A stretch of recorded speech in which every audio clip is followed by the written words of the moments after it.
ነገ ምሳቃ ምን ልቋጥር ብለሽ ካሰብሽ ይሄኛው ቪዲዮ ላንቺ ነው። ለልጆቻችሁ ጤናማ የሆነና ቆንጆ ቁርስ ከፈለጋችሁ ይሄን ስሩላቸው። የሚያስፈልጉን ግብአቶች እነዚህ ናቸው። በመጀመሪያ ኦትሱን በወተት እንዘፈዝፈዋለን ለ10 ደቂቃ ለስለስ እንዲልልን። በመቀጠል ደግሞ ደረቅ ግብአቶችን እንቀላቀላለን። እኔ የተጠቀምኩት የስንዴ ዱቄት ነው። ከፈለጋችሁ የፍርኖ ዱቄት ማድረግ ትችላላችሁ።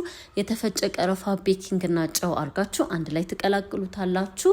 የተዘፈዘፈው ኦትስ ወተቱን መጠጥ ሲያረግላችሁ እንቁላል፣ ስኳርና ዘይት አርጋችሁ በደንብ ታዋህዱታላችሁ። በመቀጠል ደግሞ የቀላቀልነውን ዱቄት አንድ ላይ ታረጉና ትቀላቅሉታላችሁ።